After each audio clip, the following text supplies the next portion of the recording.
একটা ছোট্ট গ্রামে থাকত এক দয়ালু ছোট মেয়ে, যার মুখে সব সময় লেগে থাকত মিষ্টি একটা হাসি। প্রতিদিন সন্ধ্যায় সে তার বাড়ির বাইরে একটা ছোট্ট দ্বীপ জ্বালাত। সেই দ্বীপের আলোয় তার ছোট্ট বাড়িটা ভরে উঠত উষ্ণতায়। এক রাতে হঠাৎ জোর হাওয়া বইল, আর দ্বীপটা নিভে গেল। মেয়েটা একটু কষ্ট পেল, কিন্তু তার চোখে তখনও আশা ঝলমল করছিল। ঠিক তখনই চারদিকে ছড়িয়ে পড়ল নরম ঝকঝকে আলো। একটা মিষ্টি জাদুকরি পরী আকাশ থেকে ভেসে নামল, মুখে তার উষ্ণ হাসি।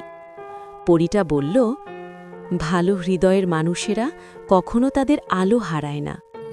পরীটা দ্বীপটার ওপর হাত রাখল। দ্বীপটা আগের চেয়েও উজ্জ্বল হয়ে জ্বলে উঠল। পুরো গ্রামটা ভরে গেল সোনালি আলোয়। মেয়েটা খুশির চোখের জল নিয়ে হাসল।